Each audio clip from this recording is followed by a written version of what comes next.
오늘 하나님이 주신 말씀은 사도행전 7장 44절에서 47절까지입니다. 광야에서 우리 조상들에게 증거의 장막이 있었으니 이것은 모세에게 말씀하신 이가 명하사 그가 본 그 양식대로 만들게 하신 것이라. 우리 조상들이 그것을 받아 하나님이 그들 앞에서 쫓아내신 이방인의 땅을 점령할 때에 여호수아와 함께 가지고 들어가서 다윗 때까지 이르니라. 다윗이 하나님 앞에서 은혜를 받아 야곱의 집을 위하여 하나님의 처소를 준비하게 하여 달라고 하더니 솔로몬이 그를 위하여 집을 지었느니라. 이 말씀은 우리를 향한 하나님의 말씀입니다. 날씨가 정말 덥습니다. 여러분 날씨 너무 덥지 않아요? 날씨가 진짜 더운 것 같습니다. 날씨가 더운데 중요한 것은 점점 더워진다라는 겁니다. 올해는 장마가 일찍 끝났대요. 사실은 이런 게 있어요. 제가 보통 설교 준비를 화요일, 수요일 이때부터 시작을 하거든요. 그래서 이렇게 초안을 적어놓으면 주말이 지나가면서 바뀌는 것이 있는데요. 다음 주에는 비가 좀 오는데요. 설교대로 한번 설교를 해볼게요. 제가 준비한 대로 장마가 일찍 끝났대요. 그거는 맞는 말인 것 같습니다. 제가 작년에 이런 뉴스에서 이런 이야기를 들었어요. 오늘의 여름이 가장 시원한 여름이다. 여러분 이 말이 무슨 말인지 아세요? 여름이 계속해서 더워진다라는 것이죠. 여러분 우리나라의 여름은 항상 덥습니다. 제가 어릴 때부터 그랬던 것 같아요. 우리나라의 겨울은 항상 춥습니다. 역시 이것도 제가 어렸을 때부터 그랬던 것 같습니다. 당연한 것 같죠. 여름은 덥고 겨울은 추운 것 아닙니까? 그런데 제가 그러니 이런 생각도 좀 해보게 됩니다.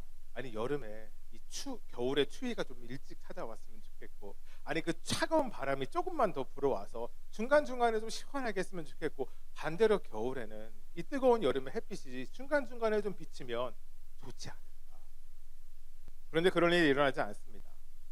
그러니까 이런 생각이 듭니다. 여름에는 겨울이 그리워요. 한참 더우면 겨울 언제 오나. 겨울이 되면 또 반대일 때가 있습니다. 언제 여름 오나 막 이럴 때가 있어요. 근데 참 재밌는 것이 있는데요. 막상 그 계절이 되어서 그 그리움을 마주하게 되면 반가운 것이 아니라 또 힘들어한다는 거예요. 추워. 여름 내내 겨울 됐으면 좋겠다 했는데 겨울 되면 추워 이러는 거예요. 날씨 하나에도 만족하지 않는 거, 못하는 것이 우리의 모습이 아닐까 생각이 듭니다. 로리 애쉬너, 이 미치 메이어슨이라는 심리 상담가가 쓴 책이 한 권이 있습니다. 사람을 왜 만족을 모르는가라는 책인데요. 그 책 앞부분에 이런 내용이 있습니다. 그 책의 처음에 만족감이 떨어지는 사람들의 특징을 정리해 보았는데, 여러분들도 한번 보시면서 테스트 해보면 좋을 것 같아요. 우리 한번 볼까요? 화면 첫 번째 우리 같이 한번 읽어봅시다. 시작. 성공을 해도 기쁨을 느끼지 못한다.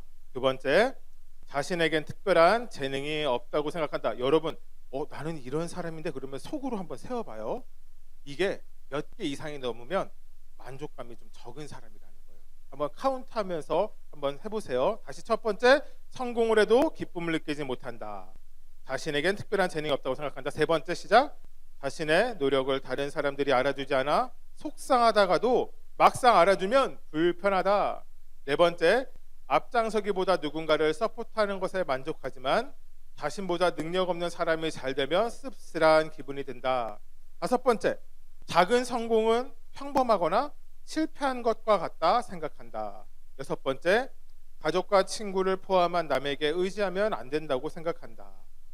일곱 번째, 자신을 증명하지 않으면 힘이 든다. 여덟 번째, 좌절감을 느낄 상황을 무의식적으로 반복한다. 아홉 번째, 남에게 관심이 두는 것을 싫어한다. 열 번째, 늘 스스로 애를 쓴다.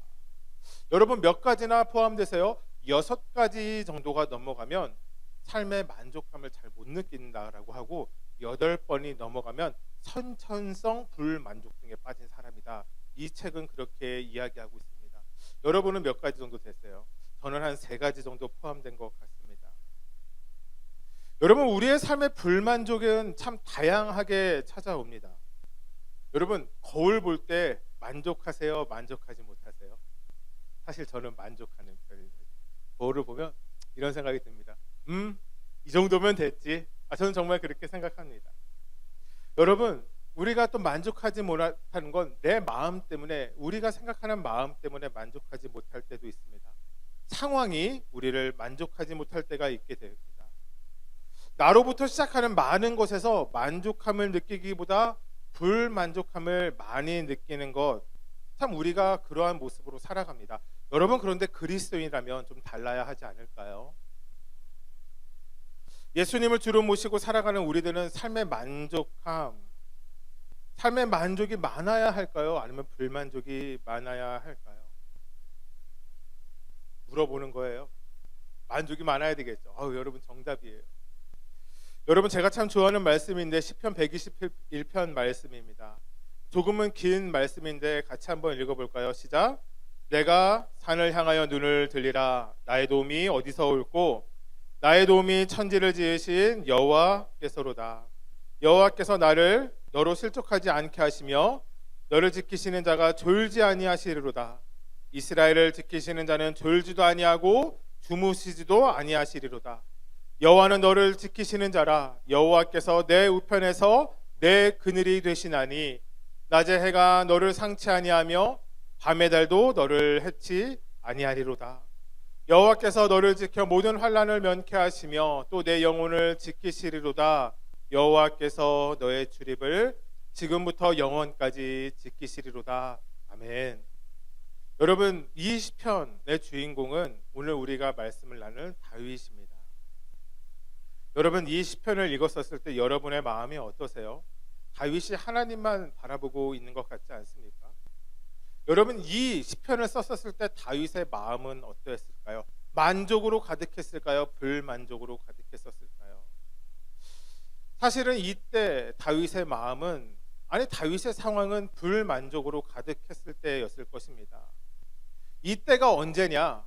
다윗이 자신의 장인어른인 사울의 창끝을 피하여 도망 다니고 있었을 때입니다. 사울 왕이 다윗을 죽이려 했거든요. 근데 거기가 끝이 아닙니다. 다윗에게는 영적 멘토, 영적 스승, 영적 아버지라고 불릴 수 있는 선지자 사무엘이 있었어요. 근데 그 사무엘이 죽었다라는 소식을 도망 다니고 있었던 다윗에게도 들립니다. 여러분, 예나 지금이나 가까이 있는 사람이 죽으면 그곳에 가서 같이 시간을 보내는 것이 예나 지금이나 마찬가지인 모습입니다. 근데 다윗은 그곳으로 갈 수 없는 거예요. 한 나라의 선지자였던 사무엘이 죽은 그 장소에 사울이 찾아올까 봐 갈 수도 없었습니다. 아니, 오히려 다윗은 사무엘이 죽었다라는 소식을 들었었을 때 그 장소에서 더 먼 곳으로 도망가게 되는 것을 봅니다. 여러분, 우리가 거룩한 상상력을 한번 펼쳐봅시다. 우리가 다윗이 되었어요. 지금 이 상황 가운데 있는 것입니다. 다윗의 마음이 어떠했을까요? 속상했겠죠. 힘들었을 겁니다. 어쩌면 그의 마음에 모든 것을 포기하고 싶은 마음이 있었을지도 모릅니다. 여러분, 사무엘이 이따가 말씀에서 나누겠지만 사무엘이 찾아와서 다윗에게 기름을 붓습니다. 근데 그 사무엘이 죽었어요. 여전히 왕은 사울입니다. 그러니 다윗의 마음에 이런 의심 들지 않겠어요? 하나님, 제가 왕이 되는 게 맞습니까? 나에게 왕이 되라 라고 이야기했던 사무엘마저 죽은 시점에 사울은 나를 죽이려고 하는데 지금 이것이 맞는 것입니까? 여러분, 그런데 그때 다윗은 하나님을 바라보기 시작합니다. 그리고 그의 삶에 하나님으로부터 오는 만족함을 경험하게 됩니다. 여러분, 그의 고백은 이런 것입니다. 나를 도우실 하나님, 나의 어려움을 아시는 하나님, 나를 위하여 졸지도 아니하시고 주무시지도 않으며 나의 도움과 방패가 되시는 하나님, 나의 모든 어려움을 이기게 하실 하나님을 찬양합니다. 여러분, 이것이 다윗의 삶의 모습, 다윗의 삶의 고백이었고 오늘의 말씀의 제목과도 이어지게 됩니다. 오늘의 말씀 제목 같이 한번 읽어볼까요? 은혜를 받는 그리스도인의 삶. 여러분, 다윗의 삶에 만족함이 차 있을 수 있었던 것은 하나님이 주시는 은혜를 받는 삶이었기 때문입니다. 여러분, 오늘 말씀 통하여 여러분의 삶에도 여러분 은혜를 받는 삶이 날마다 이어지게 되길 주님의 이름으로 축복합니다. 여러분, 다윗의 삶이 하나님 안에서 특별할 수 있었던 것은 다윗이 하나님께 은혜를 받는 삶이었기 때문입니다. 여러분, 우리의 삶에도 신실하신 하나님의 은혜가 있으리라 믿습니다. 3주에 걸쳐서 스데반 집사의 마지막 유언, 마지막 한면, 마지막 그의 고백에 대해서 이야기 나누고 있습니다. 여러분, 스데반 집사 이 마지막 3주의 시간을 지나가며 이 짐 엘리엇이 했던 이야기가 저의 마음에 다시 한번 찾아왔습니다. 영원한 것을 위하여 이 땅에 영원하지 않은 것을 포기하는 사람은 바보가 아니다. 짐 엘리엇 선교사의 고백이었지만 이 고백대로 먼저 살아갔던 삶, 여러분, 그 사람이 바로 스데반이 아니었나라는 생각이 듭니다.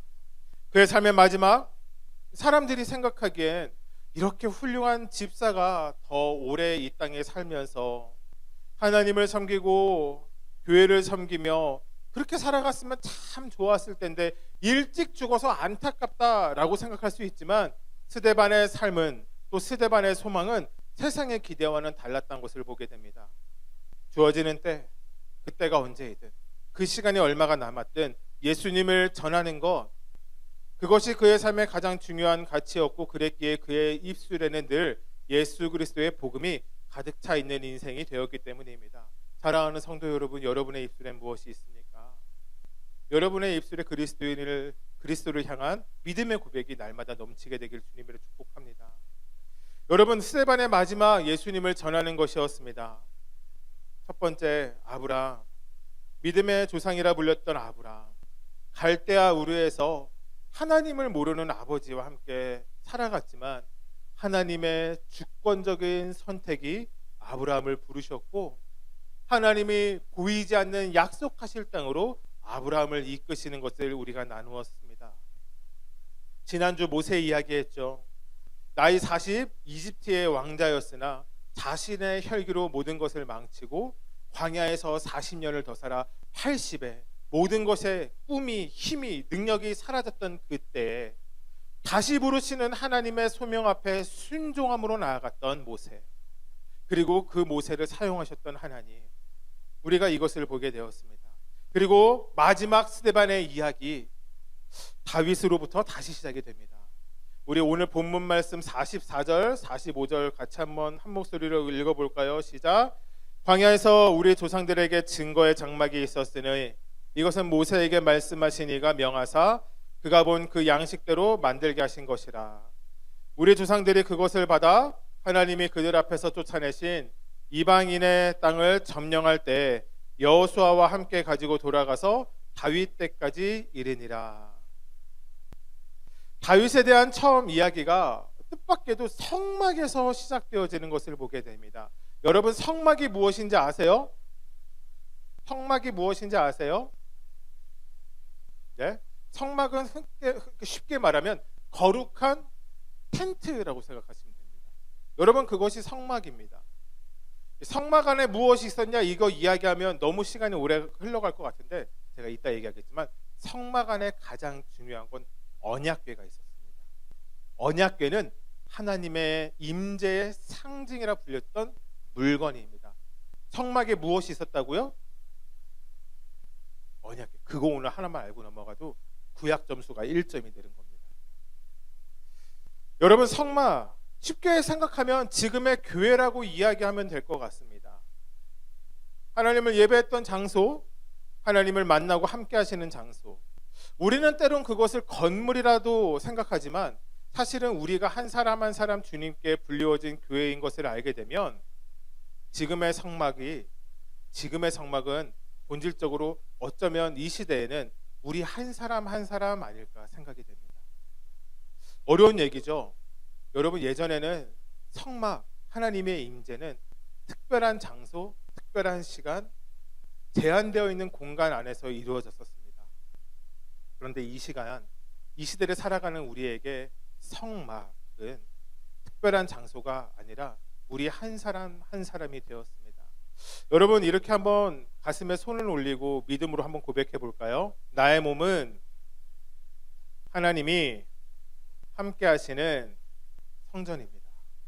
한 번 더 고백합시다. 나는 언제나 거룩하신 성령님과 함께합니다.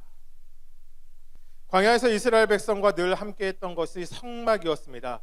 이스라엘 백성이 200만 명의 엄청난 사람들이 움직일 때 항상 가운데 중심에 세워졌던 것이 바로 성막이었습니다. 그 성막 위에 기둥이, 불기둥과 구름기둥이 움직이기 시작하면 모든 짐을 싸서 이스라엘 백성은 떠나고 움직이고 멈추는 것을 해야 했습니다. 하나님이 가시는 곳에 40년의 시간 동안 이스라엘 백성은 가야 했던 것, 그것이 광야 생활에서 가장 중요한 이스라엘 백성들이 받았던 훈련입니다. 가나안에 들어와 오랜 시간이 지나도 성막은 늘 이스라엘 백성과 함께 했습니다. 그리고 그 성막 안에는 하나님의 함께 하신다, 실제로 그렇게 믿었습니다. 그런데 다윗에게 이 성막은 참 특별한 장소였습니다. 다윗의 찬양 중 이런 고백이 시편에 있는데요. 시편 84편의 1절과 10절 우리 같이 한번 읽어볼까요? 시작. 만군의 여호와여, 주의 장막이 어찌 그리 사랑스러운지요. 주의 궁정에서 한날이 다른 곳에서 첫날보다 나은즉 악인의 장막의 거함보다 내 하나님 문지기로 있는 것이 좋사오니. 여러분, 그의 삶에, 아니 다윗의 삶에 큰 기쁨이 있었습니다. 여러분, 그는 보잘것없는 집안의 막내 아들이었고 목동이었는데요, 한 나라의 왕이 되었습니다. 모든 백성들의 인정을 받는 왕, 하나님의 기쁨이 되는 왕이었어요. 그의 삶에 정말 많은 것들을 누렸습니다. 여러분, 그런데 그런 것들이 그를 기쁘게 만든 것이 아니었습니다. 그의 삶에는 성공이, 전쟁에서의 승리가, 많은 것을 소유하는 것이 그에게 기쁨이 아니었기 때문입니다. 다윗에게 유일한 기쁨은 무엇이었냐? 하나님과 함께하며 그분을 찬양하는 것. 여러분, 그분을 예배하며 하나님 앞에 머무는 것, 여러분, 이것이 다윗의 진짜 기쁨이었습니다. 사랑하는 성도 여러분, 여러분의 기쁨이 하나님 예배하는 것 되길 주님으로 축복합니다. 여러분, 문제는 여기서부터 찾아옵니다. 여러분, 우리 솔직해져 볼까요? 여러분의 삶의 가장 기쁨이 예배이세요? 아니면 여러분의 다른 어떠한 이세요? 여러분, 정말 세상에 다른 거 다 뒤로 던져버리고 예배만 드리면서 살라 그러면 만족하실 수 있겠어요? 집도 없고, 우리는 교회니까 교회도 없이, 가족도 없고, 돈도 없고, 아무것도 없는데 예배만 드리면서 살아가는 것 만족할 수 있습니다 라고 정말 생각하실 수 있겠어요? 아니, 도대체 다윗은 이런 생각해보지 않으셨어요? 다윗은 그거 다 가지고 있으니까 그렇게 이야기하는 것 아니야? 다윗도 우리처럼 어려움이 있었으면 이렇게 이야기하지 못했겠지 라고 생각해보신 적 없으세요? 여러분, 다윗은 대체 어떠한 사람이었기에 하나님 한 분만으로 만족한다래야 이야기할 수 있었을까요? 다윗의 어떠함이 세상의 것을 다 뒤로하고 하나님 예배하는 것으로 충분하다 이야기할 수 있을까요? 우리는 세상의 작은 것 하나라도 붙잡고 싶어서 그렇게 노력을 하는데, 그 가진 것, 작은 것 하나 가지지 못한 것에 불평과 원망을 쏟아내며 살아가는데, 다윗과 우리의 차이점이 무엇이기에? 여러분, 우리가 이러한 고민을 갖고 오늘 말씀을 들었으면 좋겠습니다. 여러분, 다윗하면 우리가 떠오르는 것들이 있습니다. 저는 이런 것들 기억나는 것 같아요. 사무엘에게 기름 부음 받은 사건, 그 다음에 골리앗을 무너뜨린 것, 수많은 일들이 다윗의 삶에 참 많았지만 마지막으로 제가 이야기하고 싶은 것은 그가 하나님의 성전을 짓고 싶어 했다는 것입니다. 저는 이 세 가지를 통하여 우리의 삶과 다윗의 삶이 무엇이 다른가, 그래서 왜 우리의 삶엔 불만족이 많은데 다윗은 하나님만으로 만족했는가를 좀 찾아보려고 합니다. 다윗의 이름이 처음 나오는 것은 사무엘상 16장입니다. 가나안 정복 전쟁 이후 하나님이 왕이신 이스라엘 사람들은 하나님의 왕 되심을 거부하고 스스로 왕이 되어 스스로 원하는 것을 쫓기 시작합니다. 이 이야기 하려면 설교 한 편 나와야 돼서 오늘은 건너뛰려고 해요. 중요한 것은 이스라엘 백성들이 사무엘에게 찾아와 부탁합니다. 우리나라도 다른 나라처럼 왕 뽑아주세요라고 얘기합니다. 왕을 달라라는 거예요. 눈에 보이는 왕이 있었으면 좋겠습니다라고 이야기합니다. 하나님의 말씀을 거부하며 살았기에 사람의 왕이 필요했던 것이 이스라엘 백성의 마음이었고, 하나님은 그 마음이 이스라엘 백성들에게 있다라는 것을 아시고 그때 왕을 뽑으니 이스라엘의 초대 왕의 이름은 무엇일까요? 바로 사울이었습니다. 참 쉽지 않습니다. 여러분, 사울 제법 괜찮은 왕이었습니다. 키도 크고 얼굴이 잘생겼어요. 이게 예나 지금이나 얼굴이 잘생기면 먹고 들어가는 게 좀 있는 것 같아요. 전쟁에서 제법 많은 승리도 했고요, 그에게 성령 충만한 모습도 있었습니다. 그런데 문제는요, 그가 처음의 마음을 잃어가기 시작했다는 거예요. 모습이 변해가기 시작했다라는 거예요. 여러분, 우리에게 사울 왕은요, 부정적인 이미지가 더 많이 강합니다. 여러분, 그런데 우리가 잊지 말아야 되는 것은 사울도 은혜 받았던 사람이라는 것이에요.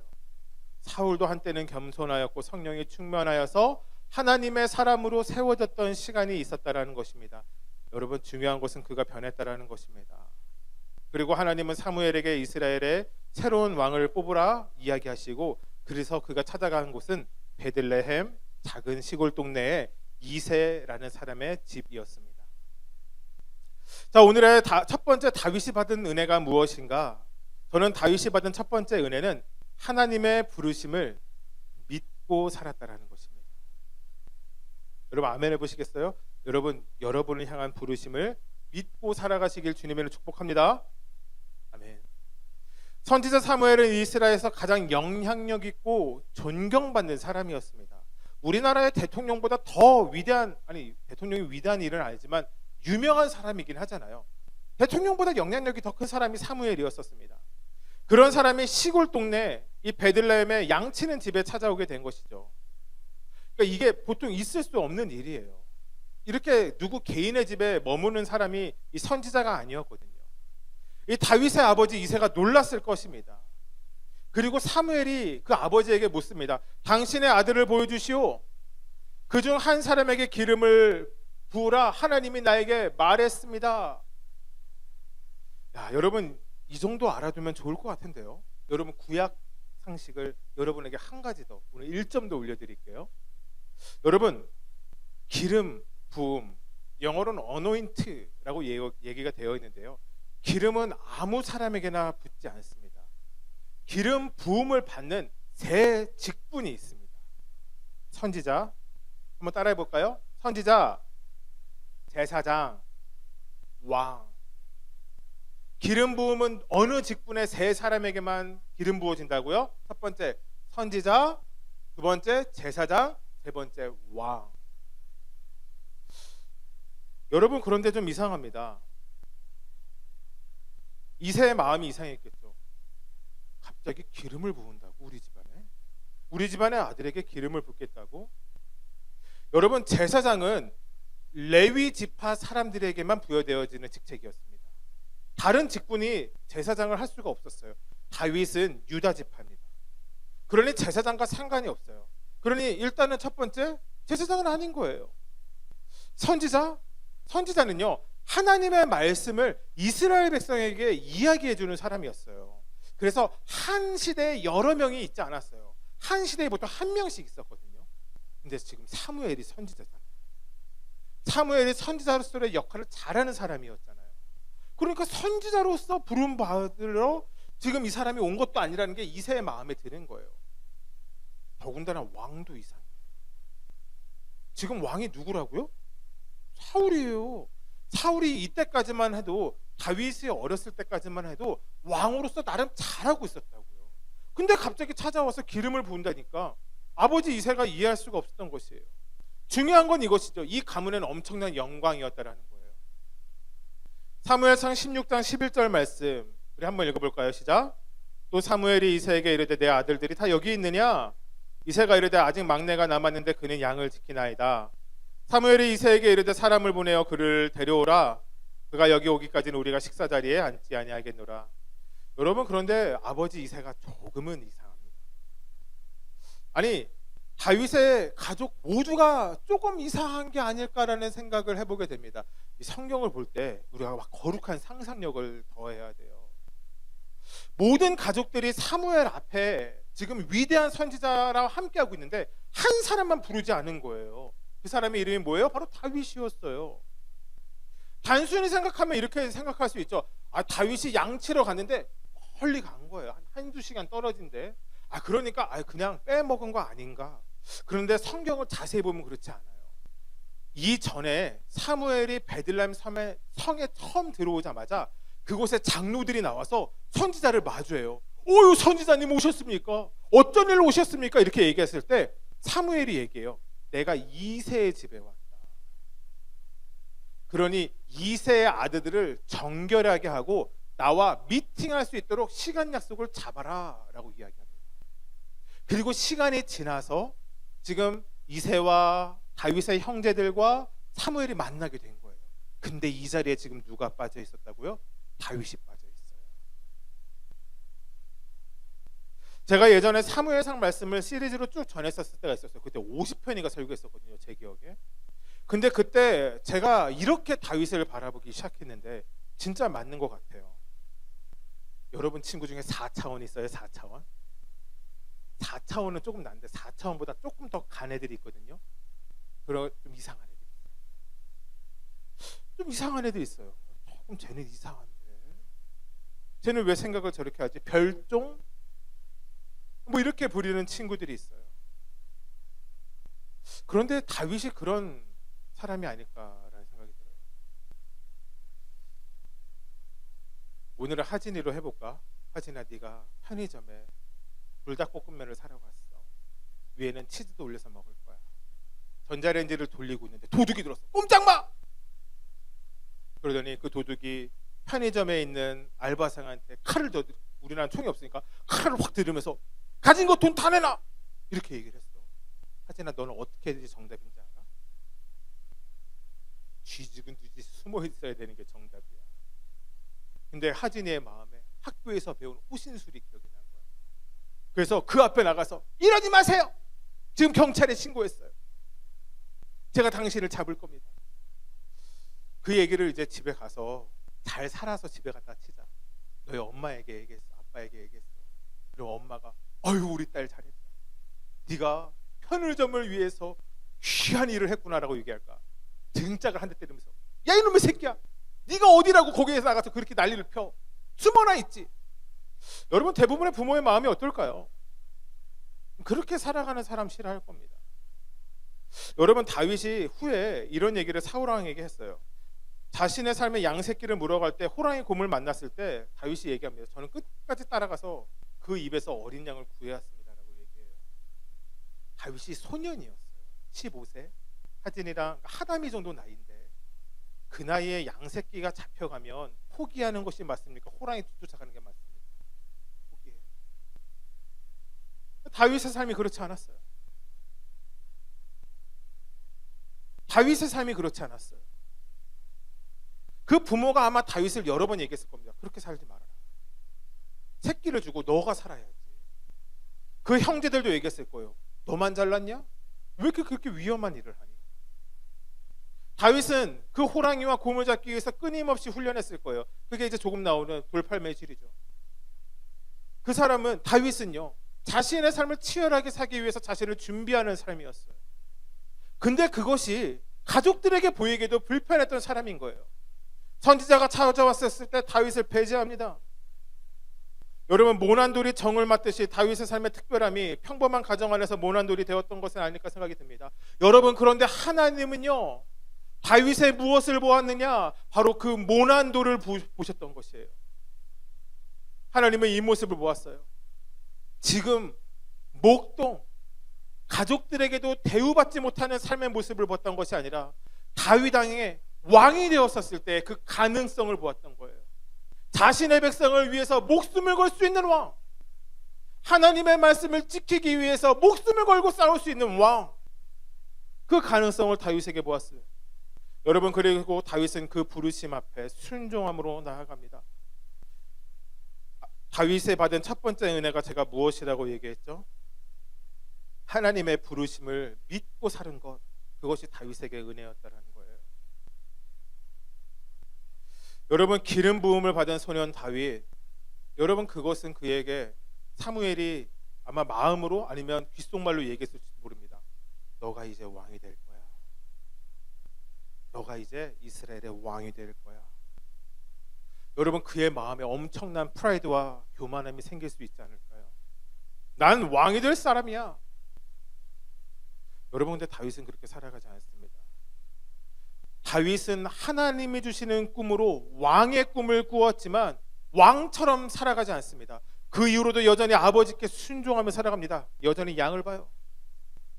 자신의 나이가 되지 않아서 전쟁터에 나아가지 못할 때 그는 형에게 안부를 묻기 위해 치즈와 빵을 들고 형들을 찾아가 아버지의 심부름에 충실히 하는 삶을 살아갔습니다.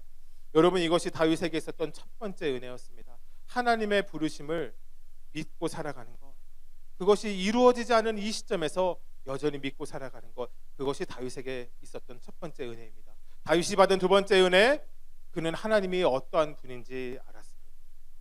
여러분, 여러분에게 하나님은 어떠한 분이십니까? 좋으신 아버지이시고 능력의 아버지 되십니다.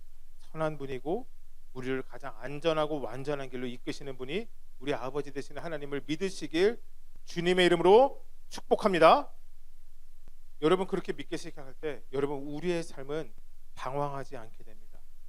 시간이 흘러 이스라엘과 블레셋의 전쟁이 다시 일어납니다. 처음 있었던 전쟁이 아닙니다. 그런데 이때 이전에 등장하지 않았던 블레셋의 용사가 등장합니다. 그의 이름 무엇이라고요? 골리앗. 여러분, 그의 키는 3m가 넘어갔을 거라 이야기합니다. 이 벽보다 클 문집사님, 이게 한 3m 되나요? 되나요? 이 벽만 한 거예요, 사람이. 여러분, 제가 이렇게 골리앗 앞에 서 있다고 생각해 보세요. 제가 애기처럼 보였을 겁니다. 여러분, 그의 덩치가, 여러분, 그가 휘두르는 칼과 무기가, 그의 용맹함이 이스라엘 군대 전체에 두려움을 가져다 줍니다. 동네 조기축구에 가도요, 그러니까 동네 조기축구란 별 볼 일 없이 그냥 아저씨들 모여서 축구하는 조직이잖아요. 거기에도 다 사람들의 역할이 있어요. 골키퍼가 있고 공격하는 사람이 있고 수비하는 사람이 있어요. 어디를 가도 조직이 있다면 그 조직에 맞게 사람이 배치됩니다. 여러분, 이스라엘은요, 가나안 정복 전쟁을 마무리 짓지 못하고 전쟁을 멈추는 바람에 끊임없이 전쟁터에 나갑니다. 이스라엘 백성들은요, 출애굽 이전에는 전쟁을 한 번도 못한 백성이었지만 가나안 정복 전쟁 이후에는 전쟁에 능숙한 백성들이었어요. 근데 그 중에 단 한 명도 골리앗 앞에 나가서 싸우지 못합니다. 이스라엘에도 활 잘 쏘는 사람이 있었어요. 말 잘 타고 칼 잘 쓰는 사람이 있었어요. 창의 명수들이 있었어요. 거친 사람도 있고 키도 큰 사람도 있고 힘센 사람도 있었다고요. 근데 아무도 나아가지 못합니다. 왜요? 골리앗이 너무 무서운 거예요. 너무 큰 거예요. 이스라엘 백성들의 모든 사람들의 힘보다, 하나님을 향한 믿음과 신뢰보다, 자신들이 경험했던 모든 두려움보다 골리앗이 훨씬 컸던 거예요. 여러분, 그래서 하나님보다 문제를 크게 보니 두려움에 빠진 것입니다. 여러분, 성경에서 하나님이 우리에게 가장 많이 하시는 말씀 혹은 명령이 있습니다. 혹시 무엇인지 아세요? 하나님이 널 이렇게 얘기하는 거예요. 땡땡 해라 라고 이야기하는 것이 있어요. 사랑해라 일까요? 담대하라. 뭐 비슷해요. 담대하라, 평안하라. 아니에요. 기도하라 일까요? 말씀을 많이 보라라고 할까요? 전도해라 일까요? 네? 힌트는 없어요. 여러분, 성경에서 대략 370번 정도 등장하는 단어가 있으니 바로 두려워하지 말아요. 하나님이 가장 많이 하시는 우리를 향한 하나님의 말씀이 두려워하지 말아라는 겁니다. 되게 예전인데요. 하임이가 작았을 때, 유치원 다녔을 때였어요. 어쩌면 겨울 아니면 어쩌면 비가 많이 와서 아침에 흐린 날씨였던 것 같은데, 그때는 제가 살던 아파트가요, 지하 주차장을 가기 위해선 아파트 밖으로 나와서 지하 주차장을 걸어서 내려갔어야 됐어요. 날이 어두워서 그런지 그곳에 내려가는 하임이가 무서웠던 거예요. 하임이가 그때 계단을 내려갈 수 있었거든요. 근데 전 아직도 기억해요. 하임이가 저한테 손을 내밀면서 아빠 손이라고 얘기하더라고요. 손 잡아달라는 거예요. 그래서 제가 왜? 라고 물어봤더니 무섭다라는 거예요. 그래서 제가 손을 잡아줬어요. 그리고 내려가는데 하임이가 잘 내려가더라고요. 제가 그때 알았어요. 무엇을 잡고 있는가가 우리의 두려움의 문제를 해결해 줄 수 있구나. 다윗이 받은 은혜, 두 번째 받은 은혜가 무엇이었다라고 얘기했죠? 하나님이 어떠하신 분이신지 아는 은혜가 다윗의 삶에 있었다라는 겁니다. 다윗이 골리앗 앞에서 외칩니다. 사무엘상 17장 45절 말씀 우리 같이 한번 읽어볼까요? 시작. 다윗이 블레셋 사람에게 이르되 너는 칼과 창과 단창으로 내게 나아오거니와 나는 만군의 여호와의 이름 곧 내가 모욕하는 이스라엘 군대 하나님의 이름으로 내게 나아가노라. 하진이가 몇 살이니? 17살. 여러분 이때 골리앗을 마주하고 있는 다윗의 나이가 몇 살이었을까요? 성경학자들은 15세에서 18세 사이였을 거라 이야기합니다. 어쩌면 너에게 동생이고 어쩌면 네가 오빠라고 불릴 수 있는 나이. 그러니까 사실은 거의 같은 나이를 살아가고 있는. 너는 다 컸니? 아니면 더 커야 되니? 키 말고. 너는 네가 어른 같니? 사실 뭐 저도 아직 애 같은 모습이 있는데 뭐 사람이 크는 거 참 쉽지 않죠. 여러분 그런데 하나님을 믿는 청소년의 모습은 여러분 우리가 기대를 해야 되는 것 다윗과 같은 모습이어야 되지 않을까라는 생각이 듭니다. 어른들도 두려워하는 골리앗 앞에 청소년이 있습니다. 우리 아이들 오늘 아이들이 같이 한번 사무엘상 17장 48절을 큰 목소리로 한번 읽어주겠어요? 시작. 사람이 일어나 아이들 너도 같이야. 시작.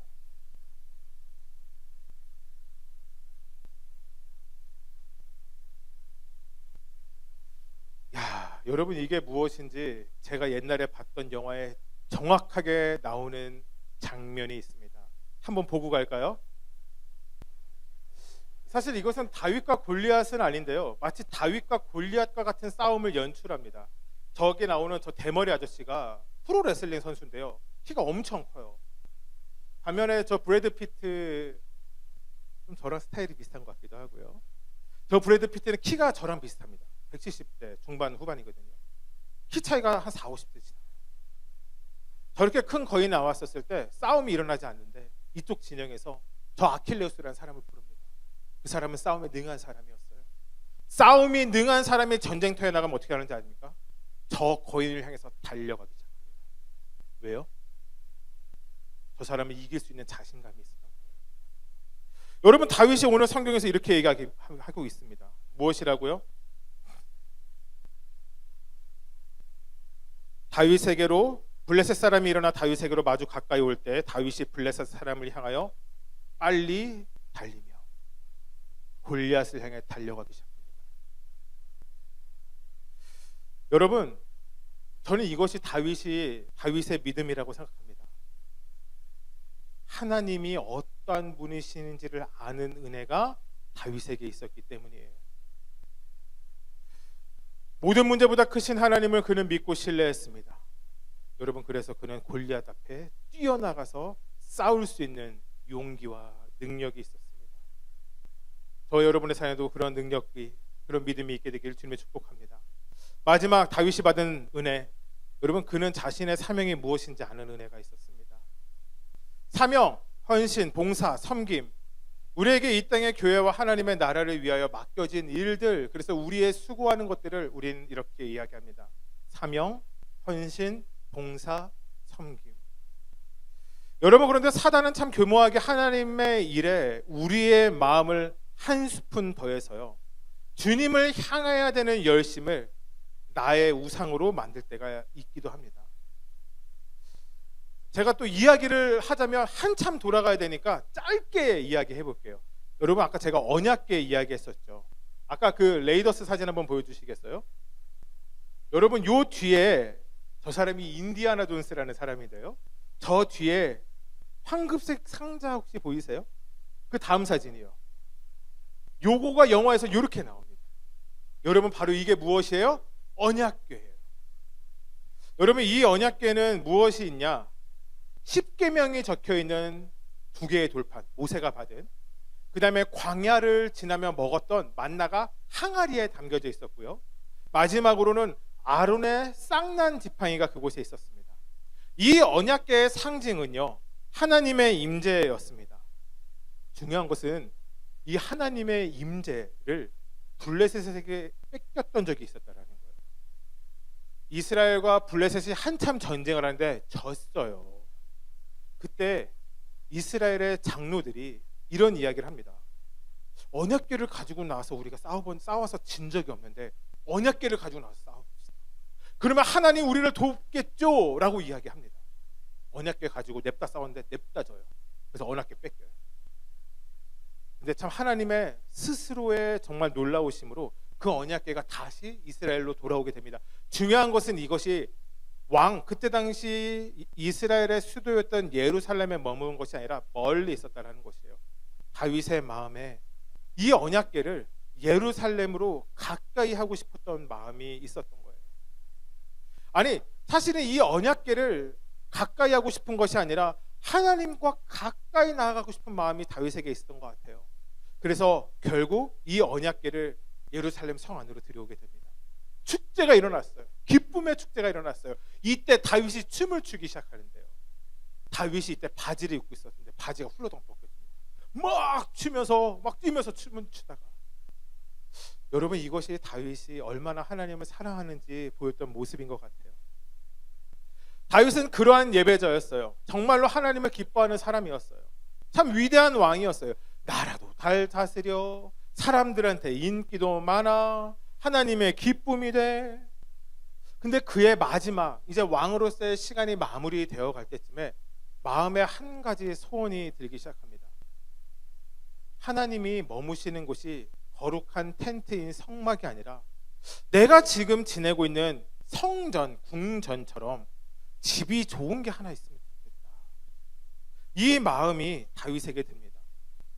멋있는 궁전을 지어서 하나님 언약궤 그곳에 모셔두고 자신도 그곳에 나가서 하나님 기쁘게 예배하고 찬양하면 좋겠습니다 라는 마음이 다윗에게 있었던 것이에요. 여러분, 그런데 하나님이 다윗에게 이야기합니다.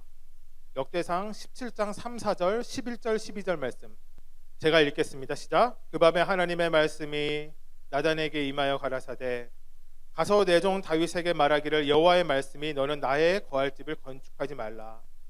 내 수 안에 차서 내가 열조에게로 돌아가면 내가 내 뒤에 내 씨 곧 내 아들 중 하나를 세우고 그 나라를 견고하게 하리니 저는 나를 위하여 집을 건축할 것이요 나는 그 위를 영원히 견고하게 하리라. 여러분, 그리고 다윗은 자신의 열망을 위하여, 자신의 원함을 위하여 고집을 부리는 것을 멈춥니다. 자신의 열망보다 하나님을 향한 소망을 붙잡는 것, 여러분, 이것이 다윗이 받은 은혜였어요. 말씀 마무리하겠습니다. 은혜를 받는다. 은혜를 받는다. 우리는 참 교회 안에서 이 표현을 많이 씁니다. 저도 사역하면서 되게 많이 들었던 이야기 중에 하나가 이거였어요. 은혜 많이 받았어요. 또 반대로 오늘 은혜가 요즘 나의 삶에 없어요. 우리는 참 이 다양한 무엇을 평생 어떻게 이루며 살아가야 되는지 고민합니다. 여러분, 은혜를 만약에 제 주머니 안에 들어가는 공이라고 한번 생각해 볼까요? 뿅, 공이에요. 여러분, 이제부터 이 공은 놀랍게도 공이 아니라 은혜입니다. 여기에 한 가지만 더 생각해 볼까요? 여러분, 저는 지금부터 이 교회 담임 목사가 아니라 하나님입니다. 그리고 여러분은 하나님의 전에 나와 예배하는 주의 거룩한 성도들입니다. 여러분, 이 은혜를 받기 위해서 여러분은 무엇을 하겠어요? 이 은혜를 받기 위해서 은혜를 주세요 라고 소리 지를 수 있을 것 같아요. 아니면 엉엉 울면서 불쌍한 척 하나님의 긍휼을 구할 수도 있을 것 같아요. 어쩌면 이럴 수도 있을 것 같아요. 화난 척 막 덤벼드는 거예요. 은혜 달라니까요. 어떤 사람은 은혜를 얻기 위해 거짓말할 수도 있을 것 같아요. 속여서 받아내는 사람도 있을 것 같아요. 여러분, 어떻게 받아낼 것인가를 생각하기 전에 이 은혜를 받기 위해서 첫 번째 조건이 무엇인지 알아요? 하나님이 이 은혜를 건네주어야 한다는 거예요. 이것이 없으면 우리의 삶에 어떤 것도 은혜를 받을 수가 없어요. 하나님이 주시기 전에 우리가 받는 은혜는 존재하지 않기 때문입니다. 여러분, 다윗이 어떻게 은혜를 받았는가? 그의 삶에 결정한 것이 있어요. 그가 이렇게 얘기합니다. 여호와는 나의 목자시니 내게 부족함이 없으리로다. 여러분, 이것이 다윗이 결정한 삶입니다. 양에게 필요한 것이 많아요. 여러분, 양 아시죠? 양도 동물이니까 먹어야 되겠죠. 양도 마실 물도 필요하겠죠. 안전하게 잘 수 있는 공간도 필요할 것입니다. 여러분, 그런데 양은 눈도 나쁘고요. 놀랍게도 양의 털은 자라는 것을 멈추지 않아서 사람이 깎아주지 않으면 스스로 그 털에 걸려서 넘어져 걸을 수 없게 됩니다.